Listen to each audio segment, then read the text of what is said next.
Hello everyone, এখন আমি তোমাদের সঙ্গে জোয়ার ভাটা সম্পর্কে আলোচনা করব। তো দেখো, এই জোয়ার ভাটা হচ্ছে তোমার বায়ুমণ্ডলের চ্যাপ্টারেরই একটা অংশবিশেষ। তো এই জোয়ার ভাটার সঙ্গে যে সমস্ত ছোট বড় প্রশ্নগুলো আছে সেগুলো সবই আমি তোমাদের সঙ্গে আলোচনা করব। তো দেখো, এই জোয়ার ভাটা জিনিসটা কিন্তু একটু বোঝার বিষয় আছে, পুরোপুরি মুখস্থ করলে কিন্তু এটা হয় না।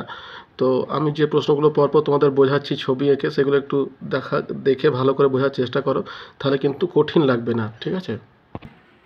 তাহলে দেখো, পৃথিবীতে যে জোয়ার ভাটা হয়, এই জোয়ার ভাটাটা কিন্তু সাধারণত পৃথিবী এবং চাঁদের যে আকর্ষণ, আমাদের পৃথিবীর ওপরে সূর্য এবং চাঁদের যে আকর্ষণ, সেই আকর্ষণ বলের ফলে যে জলরাশির যে স্ফীতি বা অবনমন, সেটিকে কিন্তু জোয়ার ভাটা বলা হয় সাধারণ কথায়। তো দেখো, জোয়ার ভাটা বোঝার আগে আমাদের কিন্তু কতগুলো জিনিস খুব ভালো করে বুঝতে হবে। সেই বিষয়গুলো কি কি দেখো, আমি তোমাদের প্রথমে বোঝাই ছবি এঁকে। প্রথমে যেটা আছে সেটা হচ্ছে অপসুর এবং অনুসুর অবস্থা। এই জিনিসটা কিন্তু বুঝতে হবে। আমরা দেখো প্রত্যেকেই জানি, আগে পৃথিবীর গতি সম্পর্কে যখন পড়েছি তখন আমরা বুঝেছি যে পৃথিবী এবং সূর্যের দূরত্বটা কিন্তু এক থাকে না। যেহেতু পৃথিবীর কক্ষপথটা তোমার অভিগত গোল আকৃতি বিশিষ্ট, তাই সূর্য যদি মাঝে থাকে তাহলে পৃথিবী এবং সূর্যের দূরত্বটা কখনো বাড়ে কখনো কমে, ঠিক আছে? যখন বাড়ে তখন সবথেকে বেশি যে দূরত্বটা হয় সেটা হয় 15,20,00,000 কিলোমিটার। সেটা হয় তোমার 4 জুলাই তারিখে, এবং এইটিকে আমরা বলি অপসুর। ইংরেজিতে বলছি তোমার অ্যাপিহিলিয়ন, ঠিক আছে? অ্যাপিহিলিয়ন, ইংরেজিটা একটু বোঝার চেষ্টা করো। আর দূরত্বটা সব থেকে কমে 3রা জানুয়ারি, যখন দূরত্ব হয় 14,70,00,000 কিলোমিটার, এবং এটি ইংরেজিতে বলছে তোমার পেরিহিলিয়ন, আর বাংলাতে বলছে অনুসুর অবস্থা। তাহলে অনুসুর অবস্থাটাকে ইংরেজিতে বলছে তোমার পেরিহিলিয়ন, অপসুর অবস্থাটাকে ইংরেজিতে বলছে তোমার অ্যাপিহিলিয়ন। এবার দেখো, ঠিক যেমন পৃথিবীর কক্ষপথটা অভিগত গোল আকৃতি বিশিষ্ট এবং সূর্য থেকে পৃথিবীর দূরত্বটা বাড়ছে এবং কমছে, একই রকমভাবে তো আমরা জানি যে পৃথিবীকে মাঝে রেখে বা সামনে রেখে চাঁদটাও কিন্তু পৃথিবীর চারিদিকে তোমার পরিক্রমণ করছে। তাহলে দেখো, এইটা যদি আমাদের পৃথিবী হয়, তাহলে আমাদের চাঁদটাও কিন্তু পৃথিবীকে একটা উপবৃত্তাকার কক্ষপথে তোমার পরিক্রমণ করছে। তো যখন উপবৃত্তাকার কক্ষপথে পরিক্রমণ করছে, তখন কিন্তু ঠিক একই রকমভাবে চাঁদ এবং পৃথিবীর দূরত্বটা কিন্তু তোমার সমান থাকছে না।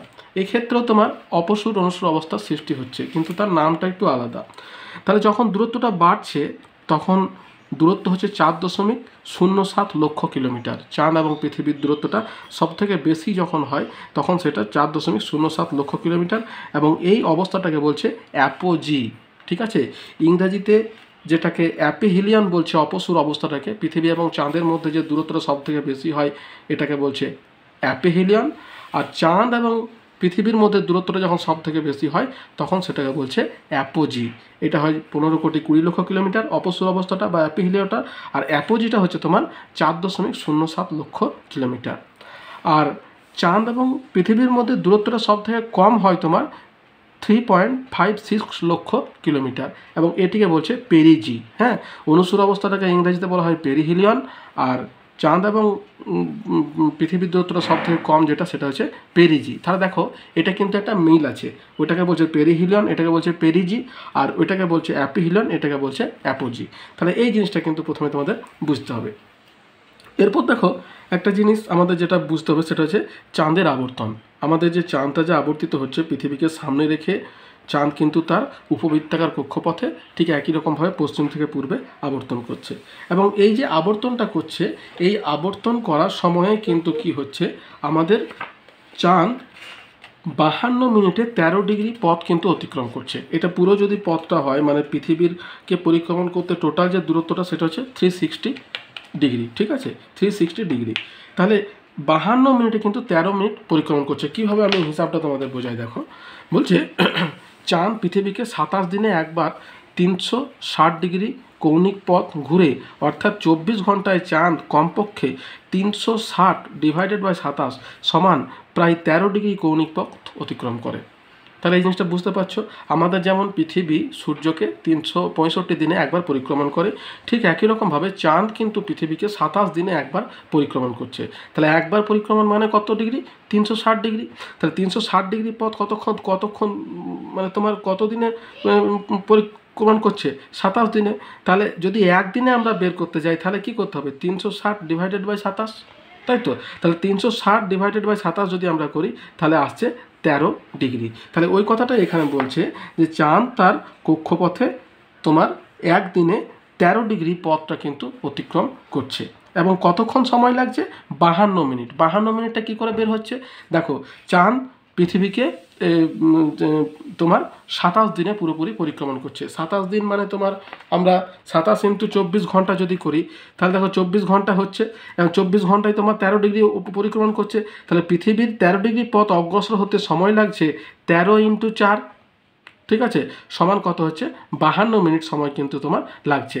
মানে 24 ঘন্টায় ধরো তোমার 24 ঘন্টায় অতিক্রম করছে 13 ডিগ্রি, তাহলে তোমার 13 ডিগ্রি পথ অতিক্রম করছে 13 ইন্টু 4 সমান 24 মিনিটে। তাহলে 24 মিনিট পথ কিন্তু তো তারা অতিক্রম 52 মিনিটে তোমার ওই 13 ডিগ্রি পথটা কিন্তু সে অতিক্রম করছে। তাহলে এই জিনিসটা এখানে বোঝানোর চেষ্টা করা হয়েছে যে পৃথিবী কে পরিক্রমণ করছে চাঁদ, এবং এই পরিক্রমণে 13 ডিগ্রি পথ অতিক্রম করতে সময় লাগছে এর 52 মিনিট। তাহলে এই জিনিসটা আমরা কিন্তু বুঝতে পারলাম। এরপরে দেখো কতগুলো জিনিস এটা বুঝতে হবে। পূর্ণিমা এবং অমাবস্যা কোন জিনিসটাকে বলে? পূর্ণিমা কোনটাকে বলে? পূর্ণিমা হচ্ছে তোমার যখন মাঝে থাকছে পৃথিবী, বুঝতে পেরেছো, এবং একদিকে সূর্য, একদিকে থাকছে চাঁদ। অর্থাৎ সূর্য তোমার একদিকে থাকবে, চাঁদ একদিকে থাকবে, এবং মাথায় থাকবে পৃথিবী। ফলে কি হচ্ছে দেখো, এইদিকে হচ্ছে পূর্ণিমা, আবার চাঁদেরও কিন্তু এইদিকে হচ্ছে পূর্ণিমা, এ সাইড এ সাইড, ঠিক আছে। এবারে কি হলো, এটা গেল তোমার পূর্ণিমা বা প্রতিযোগ, এটার অপর নাম হচ্ছে প্রতিযোগ। এবং দুটোকে, এই পূর্ণিমা বা অমাবস্যা দুটোকে কিন্তু সিজিগি বলা হয়।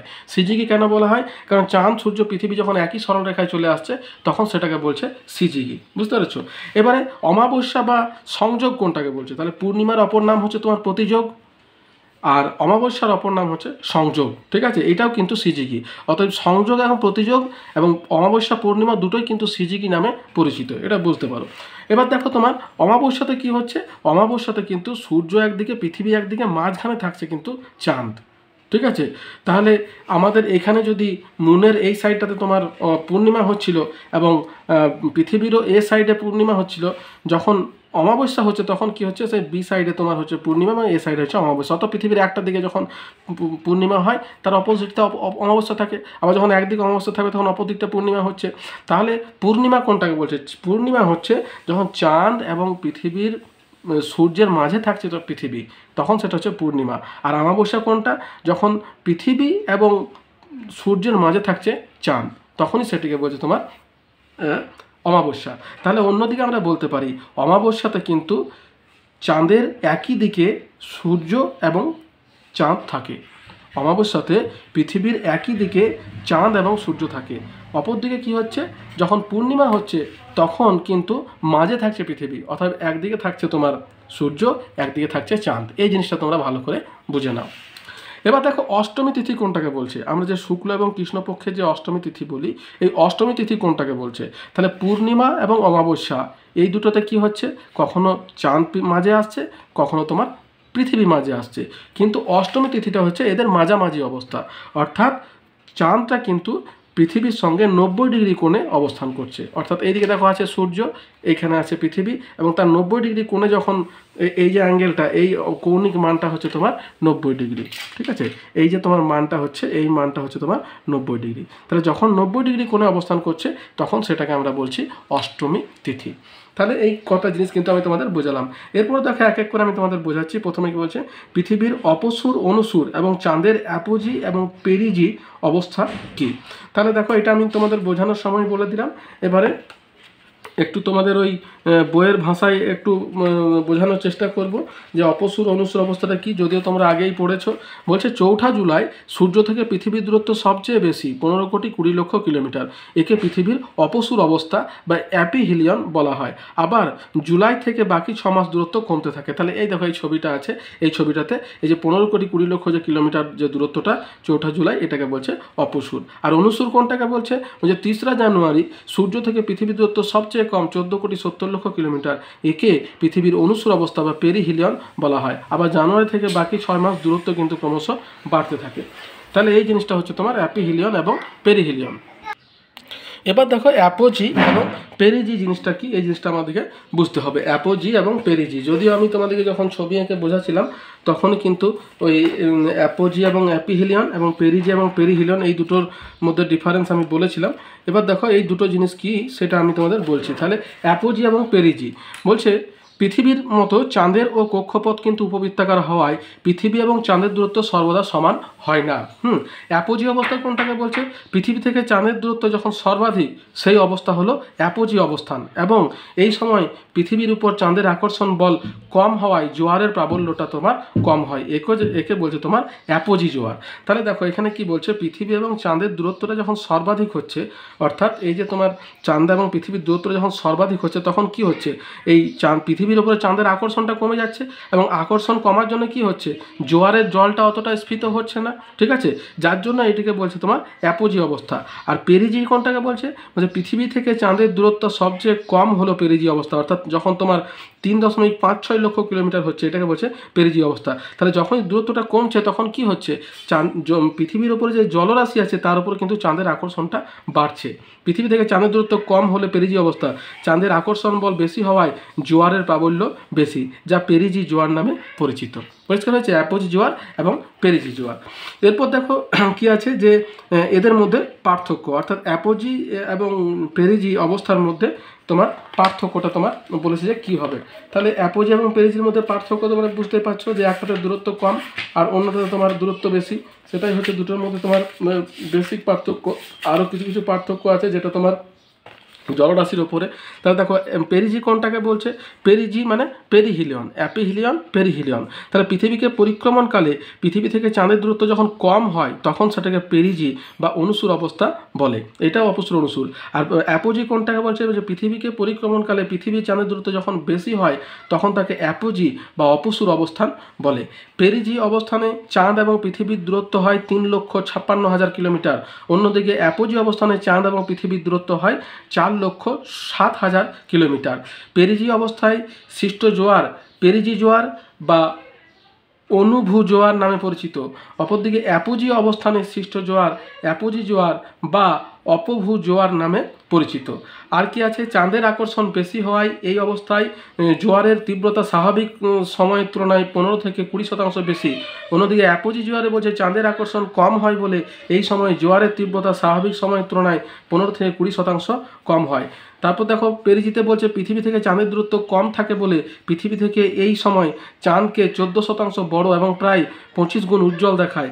অন্যদিকে অ্যাপোজিতে কি বলছে, পৃথিবী থেকে চাঁদের দূরত্ব বেশি হয় বলে এই সময় পৃথিবী এবং চাঁদকে ছোট এবং কম উজ্জ্বল বলে মনে হয়।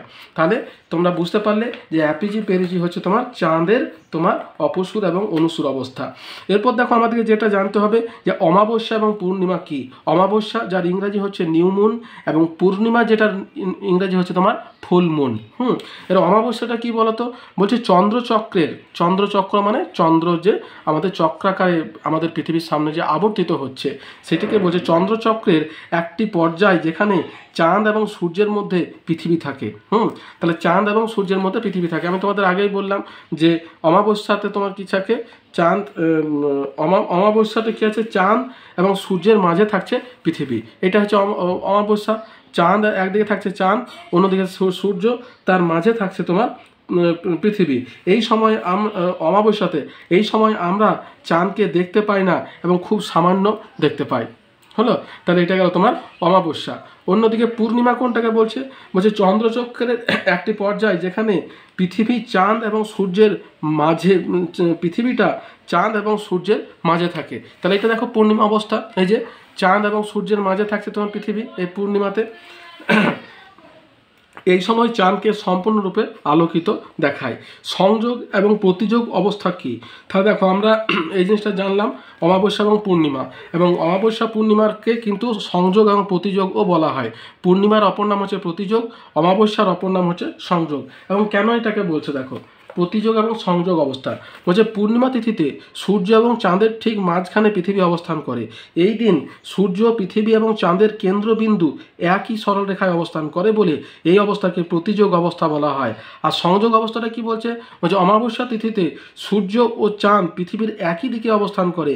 এই দিন সূর্য, চাঁদ ও পৃথিবীর কেন্দ্রবিন্দু একই সরলরেখায় অবস্থান করায় এই অবস্থানকে সংযোগ অবস্থান বলা হয়। তাহলে সংযোগ এবং প্রতিযোগ অবস্থানটা বুঝতে পারলে। এরপর দেখো যেটা আছে আমাদেরকে জানতে হবে সেটা হচ্ছে যে অষ্টমী তিথিটা কি? আমি তোমাদের অষ্টমী তিথিটা বোঝালাম। এই যে অষ্টমী তিথি, যেখানে তোমার চাঁদটা তোমার পৃথিবীর সঙ্গে 90 ডিগ্রি কোণে অবস্থান করছে। এই অষ্টমী তিথিটাকে শুক্ল এবং কৃষ্ণপক্ষের অষ্টমী তিথি কেন বলছে, এটা আমি তোমাদের দেখো এবারে বোঝানোর চেষ্টা করব। তাহলে অষ্টমী তিথিটা দেখো বলছে, অষ্টমী তিথিতে চাঁদ এবং সূর্যের অবস্থান সাধারণত 90 ডিগ্রি কোণে থাকে। 90 ডিগ্রি কোণ, এই যে কোণের মানটা হচ্ছে তোমার 90 ডিগ্রি, 90 ডিগ্রি কোণে থাকে। এটি হলো একটি সমকোণী অবস্থান, যেখানে চাঁদ এবং সূর্য পৃথিবীর সাথে একটি সমকোণ তৈরি করে। চন্দ্রমাস 30 দিনের হয়। তাহলে একটা চন্দ্র মাস মানে হচ্ছে সেটা 30 দিন, 15 দিন অমাবস্যা, 15 দিন পূর্ণিমা। চন্দ্রমাসের প্রথম 15 দিন হলো শুক্লপক্ষ, যেখানে চাঁদের আকার বৃদ্ধি পায় অমাবস্যা থেকে পূর্ণিমা। আর চন্দ্রমাসের শেষ 15 দিন হচ্ছে কৃষ্ণপক্ষ, শুক্লপক্ষ এবং কৃষ্ণপক্ষ। এই দেখো, এটা হচ্ছে শুক্লপক্ষ এবং এটা হচ্ছে কৃষ্ণপক্ষ, যেখানে চাঁদের আকার হ্রাস পায়, অর্থাৎ পূর্ণিমা থেকে আবার অমাবস্যার দিকে অগ্রসর হয়। অতএব অষ্টমী তিথি এই ভাগ করার জন্য একটি বিশেষ সময় নয়, বরং চন্দ্রমাসের শুরু এবং শেষকে চিহ্নিত করার জন্য দুটি পক্ষ কিন্তু ব্যবহৃত হয়। হ্যাঁ, শুক্লপক্ষের অষ্টমী আর কৃষ্ণপক্ষের অষ্টমী। অতএব অষ্টমীটা কিন্তু কোনো সময় বা তারিখ নয়, ওটা কি হচ্ছে, শুক্লপক্ষ বা কৃষ্ণপক্ষের যে শুরুটা, সেটা বোঝানোর জন্য কিন্তু অষ্টমী কথাটা ব্যবহার করা হচ্ছে। আমরা এই তো ধরো জন্মাষ্টমী তোমার পালন করি। এরপরে দেখো, আমাদের যেটা জানতে হবে, চন্দ্র মাস এবং চন্দ্র পরিক্রমণ দুটো জিনিস কি এক? আমাদের অনেক সময় গুলিয়ে যায়। চন্দ্র মাস আর চন্দ্র পরিক্রমণ কিন্তু এক নয়। চন্দ্র মাস যেটাকে ইংরাজিতে বলছে সিনোডিক মান্থ, আর চন্দ্র পরিক্রমণ যেটাকে বলছে তোমার সিডেরিয়াল মান্থ। তো চন্দ্র মাস কোনটাকে বলছে? বলছে এটি হলো দুটি একই ধরনের চন্দ্রের পর্যায়, অর্থাৎ অমাবস্যা এবং পূর্ণিমা। ঠিক আছে, একটি নতুন চাঁদ থেকে অন্য একটি নতুন চাঁদ বা একটি পূর্ণিমা থেকে অন্য একটি পূর্ণিমা যেতে সময় লাগে প্রায় 30 দিন। এই সময়কালে চাঁদ সূর্যের সাপেক্ষে তার কক্ষপথের একটি সম্পূর্ণ চক্র সম্পন্ন করে। তাহলে এই জিনিসটাকে বলছে চন্দ্র মাস, অর্থাৎ এটা কিন্তু হয় 30 দিনের, 15 দিন অমাবস্যা, 15 দিন পূর্ণিমা। কিন্তু এই চন্দ্র পরিক্রমণ কোনটাকে বলছে? চন্দ্র পরিক্রমণ হলো, এটি হলো চাঁদ পৃথিবীর চারপাশে একটি নির্দিষ্ট কক্ষপথে একবার প্রদক্ষিণ করার সময়কাল, যা প্রায় 27 দিন। হ্যাঁ, এই সময়ে চাঁদ পৃথিবীর সাপেক্ষে তার কক্ষপথের একটি চক্র সম্পূর্ণ করে। তাহলে এটাকে বলছে তোমার চন্দ্র পরিক্রমণ। সুতরাং চন্দ্র পরিক্রমণ হলো চাঁদের পৃথিবীর চারপাশের আবর্তন, আর চন্দ্র মাস হলো চাঁদের বিভিন্ন পর্যায়, অমাবস্যা এবং পূর্ণিমা। পরিষ্কার হয়েছে? তাহলে দুটো জিনিস কিন্তু এক নয়। চন্দ্র মাস হচ্ছে তোমার 30 দিনের, আর চন্দ্র পরিক্রমণ যেটা, সেটা হচ্ছে তোমার ওই 27 দিনের। এরপর দেখো আমাদের সিজিগি অবস্থাটা কি। সিজিগি অবস্থা যেটা আমি তোমার ওই অমাবস্যা এবং পূর্ণিমা বোঝানোর সময় বলেছিলাম যে সিজিগি অবস্থাটা কোন জিনিসটাকে বলছে। এবার দেখো তোমাদের বোঝায় যে সিজিগি মানে অর্থাৎ চাঁদ, সূর্য এবং পৃথিবী যখন একই সরল রেখায় চলে আসছে, তখন সেটাকে বলছে সিজিগি অবস্থা। দেখো, নিজেদের কক্ষপথে পরিক্রমণ করতে করতে যখন চাঁদ, পৃথিবী এবং সূর্যের কেন্দ্র একই সরল রেখায় অবস্থান করে, তখন তাকে সিজিগি বলা হয়।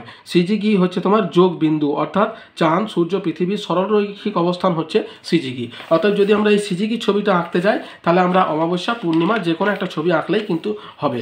অর্থাৎ অমাবস্যা, এই যে দেখো, এটাকেও আমরা তোমার সিজিগি অবস্থা বলতে পারি, এটাকেও সিজিগি অবস্থা বলতে পারি। দুটোই কিন্তু সহযোগী অবস্থা, সিজিগি অবস্থা, যেখানে চাঁদ, সূর্য এবং পৃথিবী দুটো কিন্তু এই তিনটে কিন্তু একই সরলরেখায় চলে আসছে। এরপর দেখো আছে কি, জোয়ার ভাটা কাকে বলে, এর বৈশিষ্ট্য লেখো। তাহলে জোয়ার ভাটা কোন জিনিসটাকে বলছে? যারা দক্ষিণবঙ্গে হুগলি নদীর কাছাকাছি থাকো, অর্থাৎ কলকাতা হুগলি নদীর কাছাকাছি থাকো, তারা খেয়াল করেছো নির্দিষ্ট সময় অন্তর নদীতে দিনে দুবার জল বাড়ে এবং কমে। সুন্দরবন অঞ্চলে যারা থাকে তারা এটা আরও ভালোভাবে টের পাবে। সমুদ্র উপকূল, খাঁড়ি বা নদীর মোহনায় নির্দিষ্ট সময় অন্তর জল বাড়াকে বলছে জোয়ার, এবং কমে যাওয়াটাকে বলছে তোমার ভাটা। তাহলে এটা একটা স্বাভাবিক একটা কথা বলা হলো যে এই জিনিসটাকে বলছে জোয়ার এবং এই জিনিসটাকে বলছে তোমার ভাটা। এবার দেখো, জোয়ার ভাটার যে ডেফিনেশন আছে সেই জিনিসটা একটু তোমাদের বলি। জোয়ার ভাটা কি বলছে? পৃথিবীর উপর চাঁদ এবং সূর্যের আকর্ষণে প্রতিদিন নির্দিষ্ট সময় অন্তর সমুদ্র জলের ছন্দময় উত্থানটা হচ্ছে জোয়ার এবং পতনটা হচ্ছে তোমার ভাটা। অর্থাৎ উঠে যাওয়াটাকে জোয়ার এবং কমে যাওয়াটাকে বলছে ভাটা। কিসের জন্য হয় এটা? পৃথিবীর ওপরে চাঁদ এবং সূর্যের আকর্ষণের জন্য এটা হয়ে থাকে। এবার দেখো, জোয়ার ভাটার বৈশিষ্ট্য কি। জোয়ার ভাটার বৈশিষ্ট্যগুলি কি কি আছে দেখো। বলছে নির্দিষ্ট সময় অন্তর ছন্দ মেনে জোয়ার ভাটা কিন্তু হয়। দিনে কোনো একটা জায়গাতে দুবার জোয়ার হবে, দুবার ভাটা হবে। ঠিক আছে, 6 ঘন্টা অন্তর অন্তর সাধারণত এই চক্রটা সম্পন্ন হয়। এরপর দেখো 2 নম্বর কি বলছে, পৃথিবীর উপর চাঁদ এবং সূর্যের আকর্ষণ জোয়ার ভাটার মূল কারণ। এই দুটো হচ্ছে মূল কারণ, কিন্তু আরও অন্যান্য কারণও কিন্তু আছে। 3 নম্বর কি আছে, সমুদ্রের সব অংশেই জোয়ার ভাটার প্রভাব পড়ে। আর 4 কি, উপকূল এবং নদীর মোহনায় জোয়ার ভাটা সবচেয়ে ভালো বোঝা যায়, যেহেতু এখানে তোমার জলরাশির উচ্ছ্বাসটা বুঝতে পারা যায়। মাঝ সমুদ্রেও কিন্তু জোয়ার ভাটার প্রভাব পড়ছে, কিন্তু যেহেতু তোমার আমরা উপকূলের সঙ্গে পার্থক্যটা বুঝতে পারি যে উপকূল বরাবর জলটা বাড়ছে আবার কমছে, যার জন্য কিন্তু উপকূল এবং নদীর মোহনা অঞ্চলেই কিন্তু তোমার জোয়ার ভাটাটা আমাদের সব থেকে ভালো বুঝতে পারা যায়। তাহলে এই গেল তোমার জোয়ার ভাটার বৈশিষ্ট্য। এরপর দেখো যেটা আমাদেরকে জানতে হবে সেটা হচ্ছে জোয়ার ভাটা সৃষ্টির কারণগুলি লেখো। তাহলে আমাদের যে জোয়ার ভাটা সৃষ্টি হচ্ছে সেগুলো যদিও আমরা বললাম যে দুটো কারণে হয়, এবং আরও অনেকগুলো কারণ আছে, সেগুলো কিন্তু আমাদেরকে জানতে হবে। তাহলে দেখো জোয়ার ভাটা সৃষ্টির কারণ, প্রথম যে কারণ হচ্ছে দুটি, একটা হচ্ছে পৃথিবীর আবর্তন, আর 2 নম্বর হচ্ছে পৃথিবীর ওপরে চাঁদ এবং সূর্যের আকর্ষণ। এটা তোরা প্রধান কারণ। এর পৃথিবীর আবর্তনটা বলছে, আবর্তনের ফলে পৃথিবী পৃষ্ঠের যে স্থান ঠিক চাঁদের সম্মুখে উপস্থিত হয় সেই স্থানে চন্দ্রের আকর্ষণে সমুদ্রের জল সবচেয়ে বেশি ফুলে ওঠে এবং সেখানে জোয়ার সৃষ্টি হয়। এভাবে পৃথিবীর যে স্থানে চাঁদের আকর্ষণ সবচেয়ে বেশি সেখানে হয় মুখ্য জোয়ার বা প্রত্যক্ষ জোয়ার, এবং চন্দ্রের আকর্ষণ স্থানের বিপরীত স্থানে চন্দ্রের মহাকর্ষ শক্তির তুলনায় পৃথিবীর কেন্দ্রাতিক বল বেশি শক্তিশালী হওয়ায় প্রধানত পৃথিবীর কেন্দ্রাতিক বলের প্রভাবে গৌণ জোয়ার বা পরোক্ষ জোয়ারের সৃষ্টি হয়। তা দেখো মুখ্য জোয়ার আর গৌণ জোয়ার বলছে পৃথিবীর আবর্তন গতির ফলে, ধরো এখানে যে আমরা যে ছবিটা এঁকেছি, এখানে যে ছবিটা আঁকা হয়েছে, তাহলে দেখো যখনই সূর্য এবং চাঁদের আকর্ষণে কোনো একটা জায়গাতে যখন জলটা জাস্ট ফুলে উঠছে, তখন এখানে হচ্ছে তোমার মুখ্য জোয়ার, অর্থাৎ চাঁদ এবং সূর্যের আকর্ষণে যেটা তোমার সরাসরি হচ্ছে, এটা ধরো পৃথিবী আছে, এখানে যখন প্রত্যক্ষভাবে যখন হচ্ছে তখন সেটাকে বলছে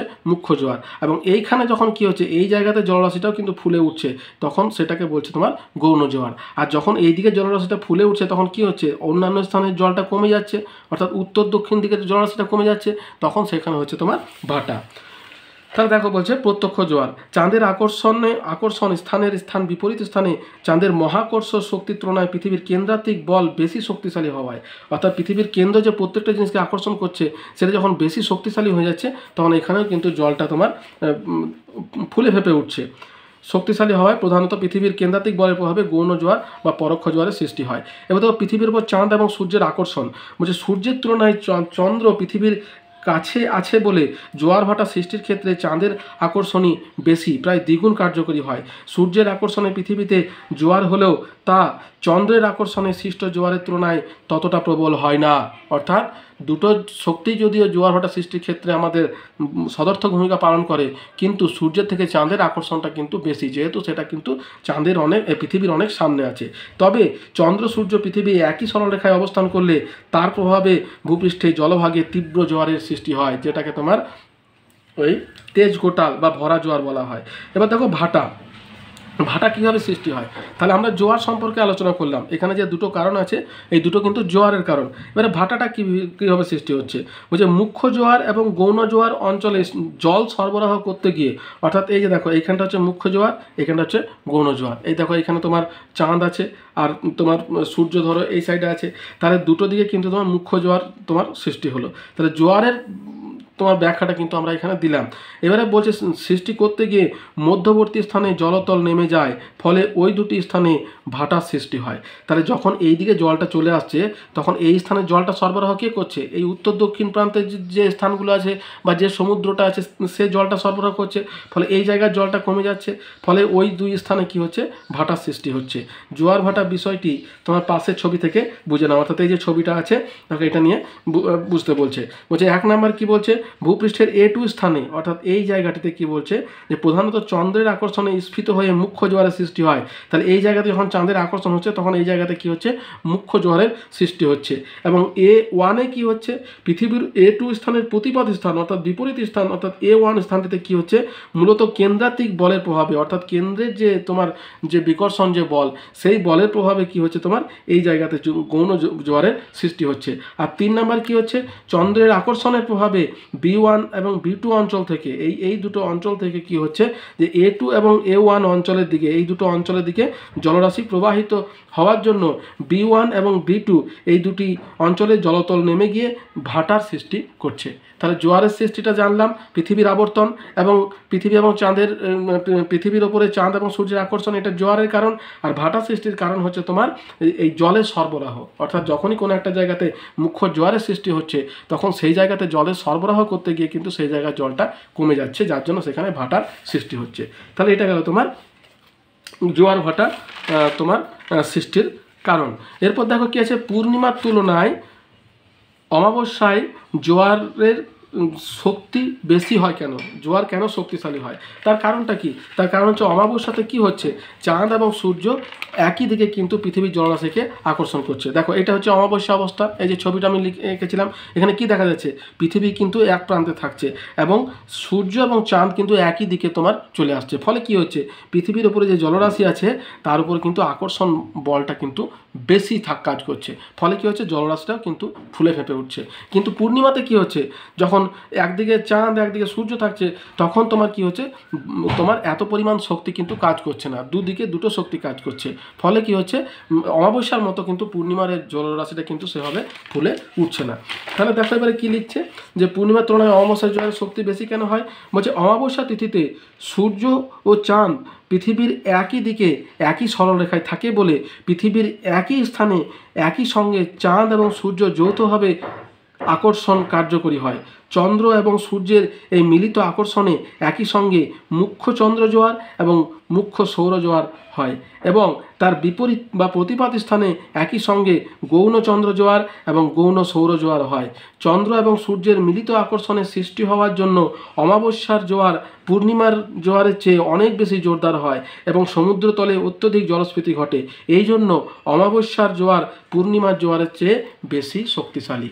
তাহলে এটাই হলো তোমার কথা, অর্থাৎ যেহেতু একদিক থেকে চাঁদ এবং সূর্য যেহেতু আকর্ষণ করছে তাই জোয়ারের পরিমাণটা বেশি হয়।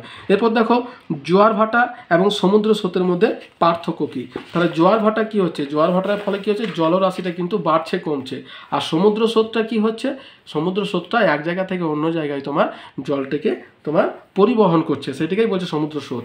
তাহলে দেখো চাঁদ এবং সূর্যের মিলিত আকর্ষণে সমুদ্র জলের নির্দিষ্ট সময় অন্তর উত্থান হলো জোয়ার এবং অবনমন হলো ভাটা। অন্যদিকে সমুদ্র স্রোত কোনটাকে বলছে, পৃথিবীর আবর্তন এবং কোরিওলিস বল, বায়ুপ্রবাহ, সমুদ্র জলের উষ্ণতা ও লবণের তারতম্য প্রভৃতি কারণে সমুদ্র জলের একমুখী প্রবাহটা হচ্ছে তোমার সমুদ্র স্রোত।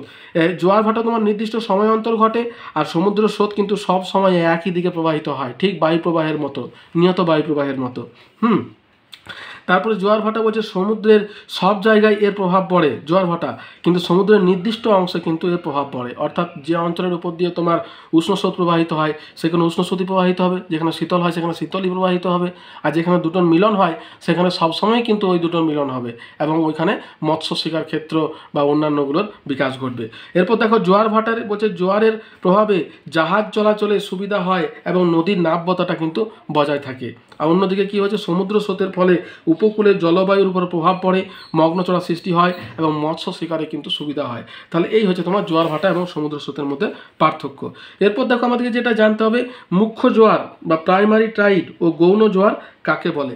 তাহলে এবার মুখ্য জোয়ার এবং গৌণ জোয়ার জিনিসটা কি।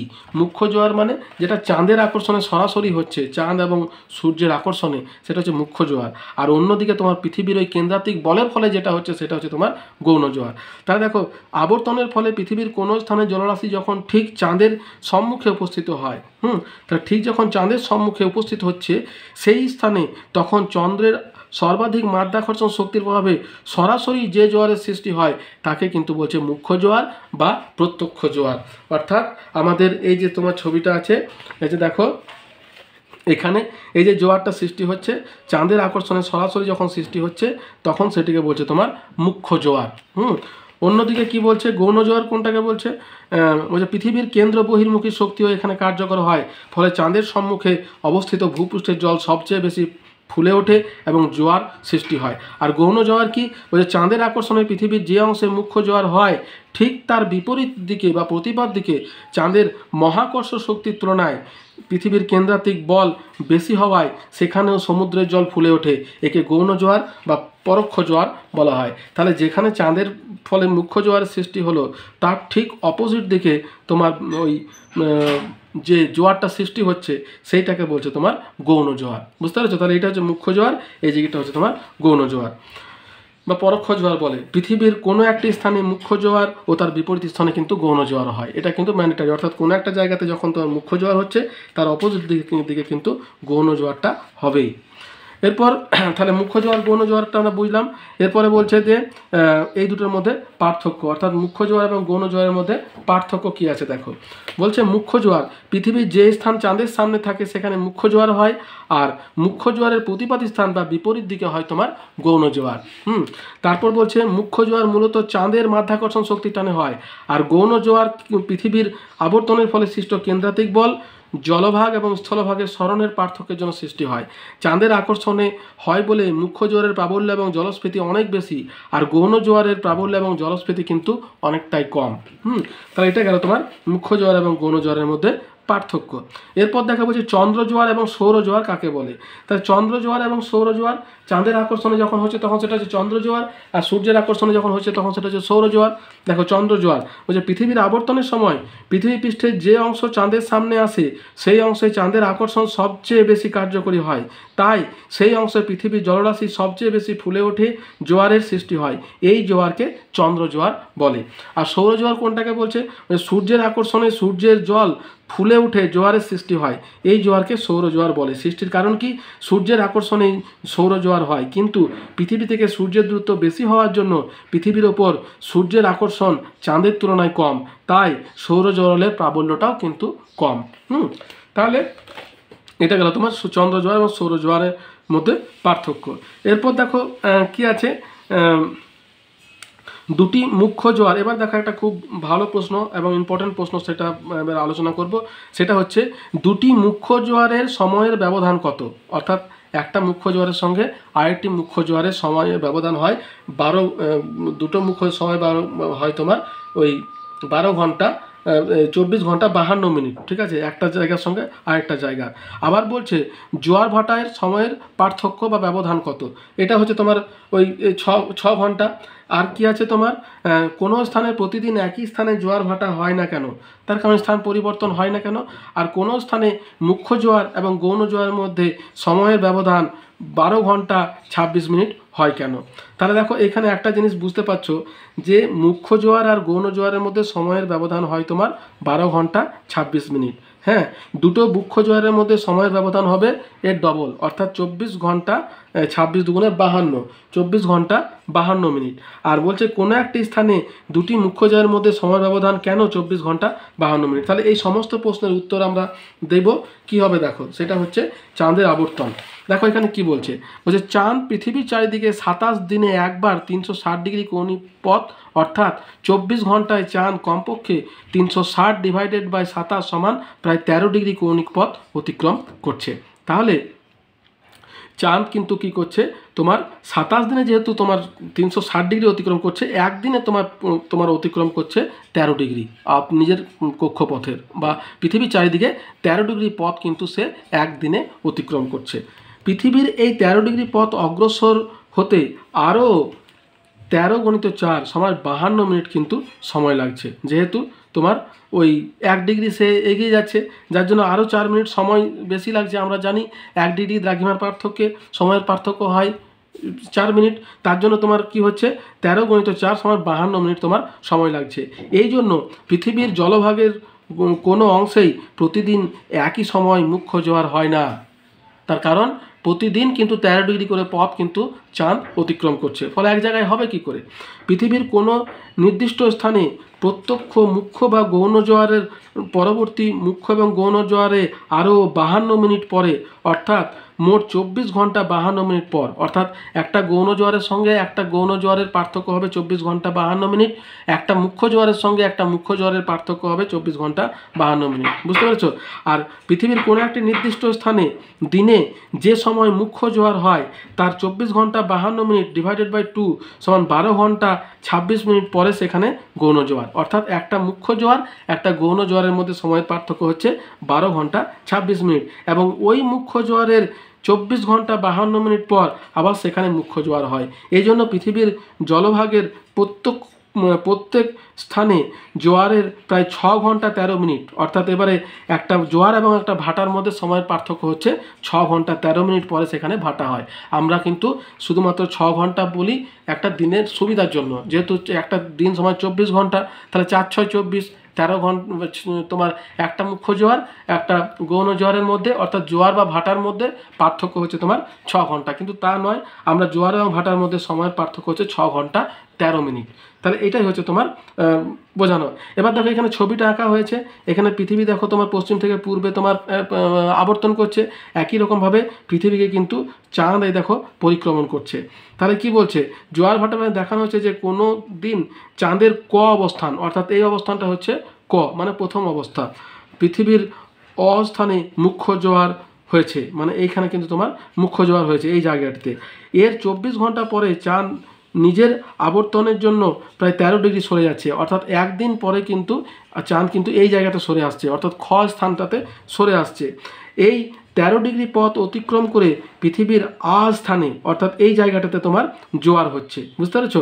এই জায়গাটাতে জোয়ার হচ্ছে, আ স্থানে জোয়ার পৌঁছাতে সময় কত লাগছে? 52 মিনিট। হ্যাঁ, প্রতি 4 মিনিটে 1 ডিগ্রি, হ্যাঁ 4 মিনিটে 1 ডিগ্রি করে সময় লাগছে। সময় লাগে বলে পৃথিবীর অস্থান এবং অস্থানে মুখ্য জোয়ারের 24 ঘন্টা প্লাস 52 মিনিট, অর্থাৎ 24 ঘন্টা 52 মিনিট পরে আবার এখানে তোমার মুখ্য জোয়ারের সৃষ্টি হচ্ছে, অর্থাৎ পৃথিবীর কোনো একটি স্থানের মুখ্য জোয়ারের মধ্যে সময়ের ব্যবধান হচ্ছে 24 ঘন্টা 52 মিনিট। তাহলে এটাই গেল এই প্রশ্নের উত্তর। এরপর দেখো যেটা জানতে হবে সেটা হচ্ছে তেজ বা ভরা কোটালকে কেন সর্বোচ্চ জোয়ার বলা হয়। তার কারণ এখানে জলরাশি সব থেকে বেশি ফুলে ওঠে চাঁদ এবং সূর্যের আকর্ষণে, অমাবস্যাতে এটা হয়ে থাকে। আর বলছে ভরা কোটাল কাকে বলে, কীভাবে সৃষ্টি হয়, এটাই তোমার এখানে ভরা কোটালটা তোমার এখানে ব্যাখ্যা করতে হবে। ভরা কোটাল এবং মরা কোটাল দুটো জিনিসই একসঙ্গে। তাহলে ভরা কোটালটা প্রথমে আলোচনা করি। দেখো কি বলছে, অমাবস্যা এবং পূর্ণিমা তিথিতে সৃষ্ট প্রবল জোয়ারকে তেজ কোটাল বা ভরা কোটাল বা ভরা জোয়ার বলা হয়।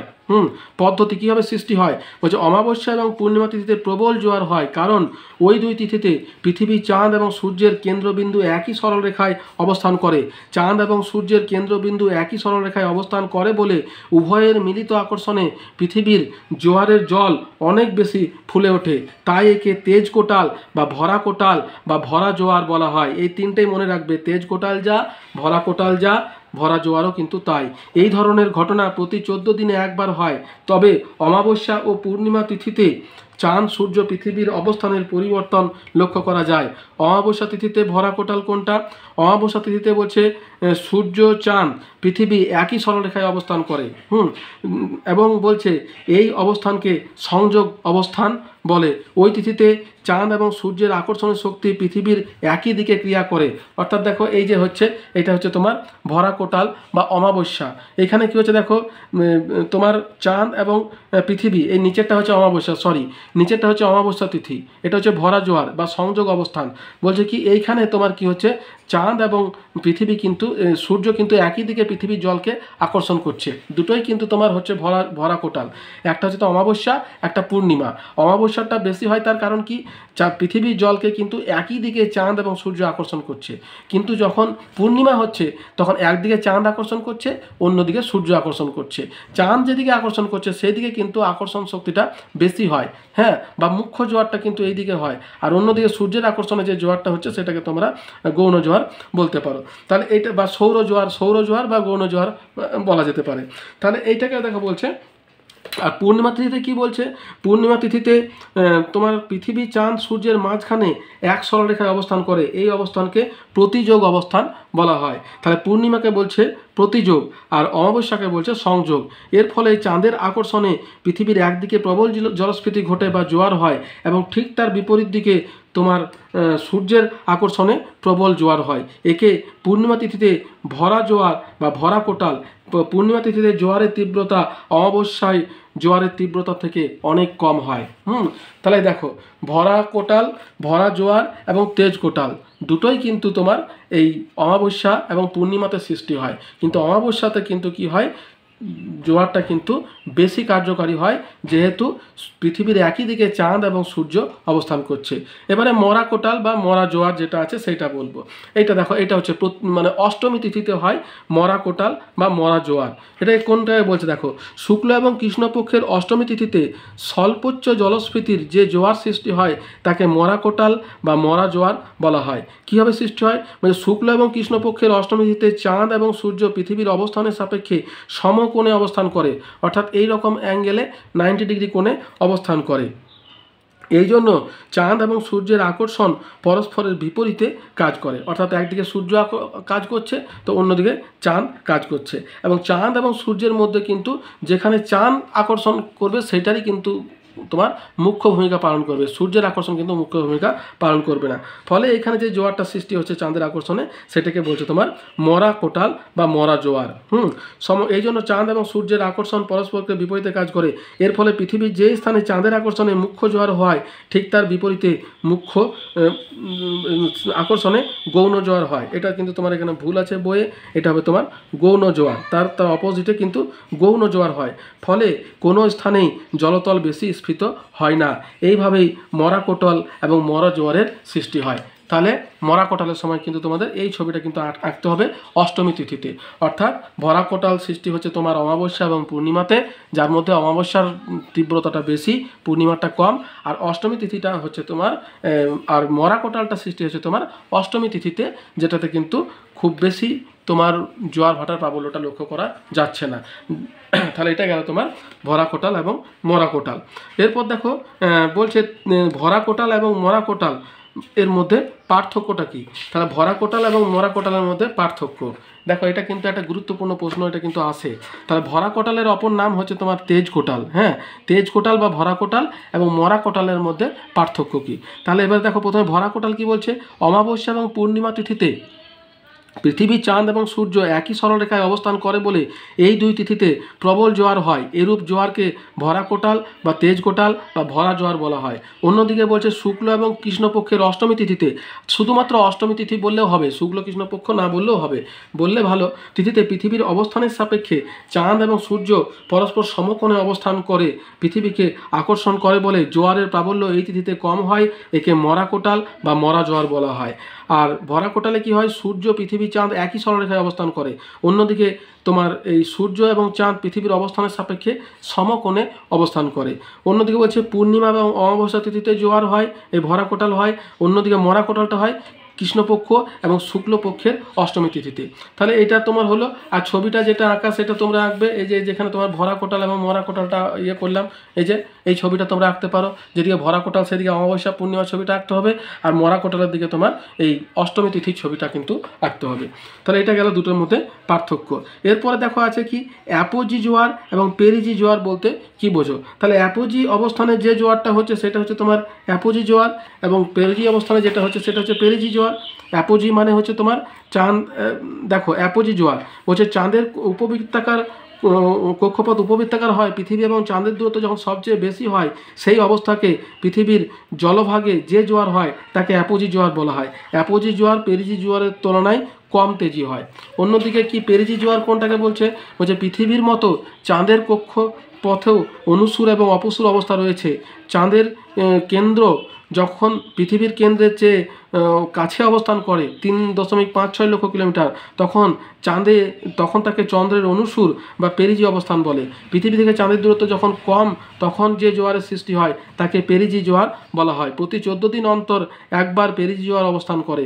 চন্দ্রের এই অবস্থানের ফলে জোয়ার অত্যন্ত প্রবল হয়। তাহলে এটা গেল তোমার অ্যাপোজি জোয়ার এবং পেরিজি জোয়ার। এরপর দেখো আছে বান এবং বান ডাকা কি এবং সৃষ্টির কারণ কি। তাহলে বান কোনটাকে বলছে, ভরা কোটাল বা ভরা ভরা জোয়ারের সময় সমুদ্রের জল নদী মোহনা দিয়ে নদীর প্রবাহের বিপরীত দিকে প্রবল ঢেউ বা জলোচ্ছ্বাস সহ নদী খাতে প্রবেশ করে। নদীর এই বিপরীত প্রবাহকে বান বলা হয়। অর্থাৎ নদী যে সমুদ্রে আসছে এটা হচ্ছে স্বাভাবিক প্রবাহ, কিন্তু যখনই ওই ভরা কোটাল বা তেজ কোটাল বা ভরা জোয়ারে যখন সৃষ্টি হচ্ছে চাঁদ এবং চাঁদের আকর্ষণের ফলে, চাঁদ এবং সূর্যের আকর্ষণের ফলে বা শুধু চাঁদের আকর্ষণের ফলে, তখন কি হয় সেই জলরাশি কিন্তু বিপরীত দিকে, অর্থাৎ নদীর স্বাভাবিক প্রবাহটা কিন্তু বিপরীত দিকে চলে যায়। অর্থাৎ সমুদ্রের নোনা জলটা কিন্তু তখন নদীর মানে মোহনার দিকে ঢুকতে শুরু করে। তখন কি হয়, প্রবেশ করে নদীর এই বিপরীত প্রবাহটাকে, এই যে বিপরীত প্রবাহটাকেই বলছে তোমার বান আসা। ঠিক আছে। আর বান ডাকা কোনটাকে বলছে? বান ডাকা হচ্ছে যখন বান আসছে তখন কি হয়, একটা আওয়াজ হয়, সেটিকেই বলছে বান ডাকা। দেখো, ভরা কোটালের সময় সমুদ্রের জল যখন নদীপথে প্রবল বেগে গর্জনের সঙ্গে দেশের অভ্যন্তরে প্রবেশ করে তখন তাকে বান ডাকা বলে। এই সময় নদীতে স্নান বা নৌ চলাচল করা অত্যন্ত বিপজ্জনক। উদাহরণ হচ্ছে টেমস, হুগলি, আমাজন, ইয়াংসিকিয়াং প্রভৃতি নদীতে বান ডাকে। তাহলে এটা গেল তোমার বান ডাকা। এরপর কি সৃষ্টির কারণ কি? বলছি নদীর মোহনার কাছে বালির চড়া থাকলে, 2 হচ্ছে নদীতে প্রবাহিত জলের পরিমাণ বেশি হলে, 3 হচ্ছে নদীর মোহনা ফানেল বা শঙ্কু আকৃতির হলে নদীতে বান খুব প্রবল হয়। তাহলে এইগুলো হচ্ছে তোমার বান সৃষ্টির কারণ বা বান ডাকার কারণ। তাহলে এটা গেল বান ডাকা। এরপরে দেখো আমাদেরকে জানতে হবে জোয়ার ভাটার ফলাফল বা জোয়ার ভাটার সুফল এবং কুফল। তাহলে জোয়ার ভাটার ফলাফলকে দুটো ভাগে ভাগ করছে, খারাপ ফল এবং ভালো ফল। প্রথমে সুফলটা কি বলছে? 1 নম্বর হচ্ছে জোয়ারের ফলে নদীতে জলের মাত্রা বৃদ্ধি পায় এবং নৌ চলাচলের সুবিধা হয়। 2 নম্বর ভাটার টানে নদীর আবর্জনা এবং পলিমুক্ত হয়। 3 হচ্ছে জোয়ারের জল নদী খাতে ঢুকে এর বিস্তার এবং গভীরতা বৃদ্ধি করে, ফলে নদী বন্দরে জাহাজ চলাচলের সুবিধা হয়। 4 নম্বর কি, সক্রিয় বদ্বীপে জোয়ার ভাটার প্রভাবে জীববৈচিত্র্যপূর্ণ ম্যানগ্রোভ অরণ্যের সৃষ্টি হয়, যা সুনামি এবং ঘূর্ণিঝড়ের বিপদ নিবারণ করে।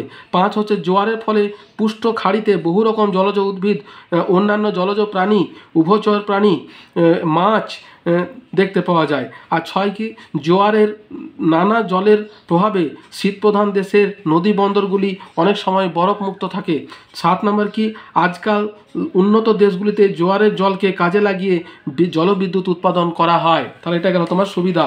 আর কুফলটা কি বলছে? জোয়ারের জল অনেক সময় নদী মোহনার পলি তুলে নিয়ে দেশের অভ্যন্তরে নদীগর্ভে জমা করে নদীর গভীরতা কমিয়ে ফেলে, যেমন হুগলি নদী। যার জন্য এর নাব্যতাটা, কলকাতা বন্দরের নাব্যতাটা কিন্তু কমে যাচ্ছে। 2 হচ্ছে জোয়ারের ফলে নদীর মিষ্টি জল লবণমুক্ত হয়ে যাওয়ায় তা খাওয়া এবং সেচের পক্ষে অনুপযুক্ত হয়ে পড়ে। 3 হচ্ছে প্রবল জোয়ারের ফলে নদীতে যে জলস্ফীতি ঘটে তার ফলে অনেক সময় নদী তীরের চাষাবাদ এবং বাড়ি ঘরের ক্ষয়ক্ষতি হয়। 4 কি, প্রবল জোয়ারের ফলে নদীতে বান আসলে তার ফলে নৌকাডুবি এবং জীবনহানির সম্ভাবনা থাকে। তাহলে এইগুলো গেল তোমার জোয়ার ভাটার কুফল। এবার দেখো কতগুলো জিনিস যেমন টিকা লিখতে হবে, যেমন বেলোর মিং। হ্যাঁ, বেলোর মিং জিনিসটা কি দেখো তোমাদের দেখায়। বেলোর মিং এটা কিন্তু একটা টার্ম যেটা কিন্তু অনেক সময় টিকা হিসাবে বা ছোট প্রশ্ন হিসাবে তোমাদের আসতে পারে। বেলোর মিংটা কি দেখো জানো? বলছে পৃথিবী পশ্চিম থেকে পূর্ব দিকে আবর্তন করে, পশ্চিম থেকে পূর্বে পৃথিবী আবর্তন করছে। এই জন্য ভূপৃষ্ঠে জোয়ারের জল আবর্তনের বিপরীত দিকে অর্থাৎ পূর্ব দিক থেকে পশ্চিম দিকে স্রোতের মতো এগিয়ে যায়। জোয়ারের জলের এই স্রোত বা ঢেউয়ের মতো এগিয়ে যাওয়াটাকেই বলছে তোমার বেলোর মিং নামে পরিচিত। সৃষ্টির কারণ কি? সাধারণত এটি সৃষ্টি নির্ভর করে বায়ু প্রবাহের দিক এবং গভীরতা। 2 হচ্ছে গতিবেগ, দিক এবং গতিবেগ। 2 হচ্ছে সমুদ্রে জলের গভীরতা। 3 হচ্ছে সমুদ্র জলতলের প্রকৃতি এবং স্থলভাগের অবস্থান প্রভৃতি বিষয়ের ওপরে। তাহলে এই জিনিসটাকে বলছে তোমার বেলোর মিং, অর্থাৎ পৃথিবীর আবর্তনের বিপরীতে জলের প্রবাহটাকে বলছে তোমার বেলোর মিং। বুঝতে পেরেছ? এরপরে কি আছে দেখো, জোয়ার ভাটার টান। জোয়ার ভাটা তো জানি, এবার জোয়ার ভাটার টানটা কি? অর্থাৎ জলের যে টান, বলছে পৃথিবী নিজ মেরুদণ্ডের ওপরে পশ্চিম থেকে পূর্বে ঘুরছে, তাই জোয়ারের টান পূর্ব থেকে পশ্চিম দিকে হয়। অর্থাৎ এই বেলোর মিংটাকেই তোমার ঘুরপথে কিন্তু জোয়ার ভাটার টান বলতে পারো। পূর্ব থেকে পশ্চিম দিকে হয় এবং ভাটার টান পশ্চিম থেকে পূর্ব দিকে হয়, একেই তোমার জোয়ার ভাটার টান বলে। সৃষ্টির কারণ কি? বলছে পৃথিবীর আবর্তনের জন্যই জোয়ার ভাটার টান তৈরি হয়। তাহলে এটা গেল তোমার জোয়ার ভাটার টান। এরপর কি আছে যেটা সাঁড়াশাড়ি বান। দেখো সাঁড়াশাড়ি বানটা একটা আঞ্চলিক নাম, যেটা হুগলি নদীতে তোমার আমরা প্রয়োগ করে থাকি। বলছে বর্ষাকালে ভরা কোটালের দিন ভাগীরথী হুগলি নদীর গতিপথের বিপরীত দিকে থেকে ভীষণ গর্জন করে যে প্রবল বান আসে তাকে সাঁড়াশাড়ি বান বলে। বৈশিষ্ট্য কি? এই বান কখনো কখনো 6 থেকে 8 মিটার পর্যন্ত উঁচু হয়। 2 হচ্ছে এই বান যখন আসে তখন নদীর স্বাভাবিক স্রোতের বিপরীতে বা উজানের দিকে ছুটে আসা জোয়ারের জলস্রোতের সঙ্গে স্ফীত ভাগীরথী হুগলির স্বাভাবিক জলস্রোতের সংঘর্ষ হওয়ায় দ্বন্দ্ব দুটি ষাঁড়ের গর্জনের মতো ভীষণ আওয়াজ সৃষ্টি হয়, তাই একে সাঁড়াশাড়ি বান বলা হয়। দেখো দুটো কথা আছে, উজান আর ভাটি। উজান মানে হচ্ছে উপরের দিক, ভাটি মানে হচ্ছে নিচের দিক। নদী সবসময় উজান থেকে ভাটির দিকে প্রবাহিত হয়, এই কথাটা তোমরা একটু মনে রেখো। তাহলে এতদূর পর্যন্তই। যদি দেখো আমার ভিডিওটা ভালো লেগে থাকে তাহলে একটা লাইক দিও, আর বন্ধুদের সঙ্গে শেয়ার করো, আর চ্যানেলটা সাবস্ক্রাইব করে রাখো। যদি কোনো প্রশ্ন থাকে আমাকে কমেন্ট বক্সে কমেন্ট করো, আমি তোমাদের প্রশ্নের উত্তর দেওয়ার যথাসাধ্য চেষ্টা করব। তাহলে এতদূর পর্যন্তই, দেখা হচ্ছে পরের ভিডিওতে। ধন্যবাদ।